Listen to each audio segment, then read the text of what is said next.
আসসালামু আলাইকুম আপু, আমার নাম সাইরা। ওয়ালাইকুম আসসালাম।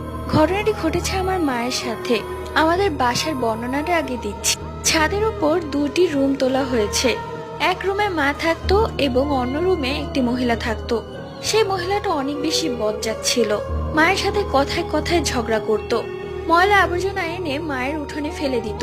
এই নিয়ে মাও চুপ থাকেনি, বাড়িওয়ালার কাছে বিচার দিয়েছে।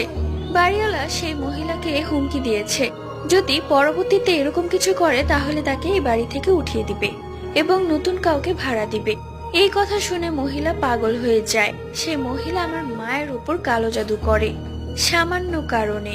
তার পরিচিত এক মহিলা ছিল যিনি কালো জাদু করত। এরপর 1.5 মাস আমার মা হঠাৎ করে পাগলের মতো করে।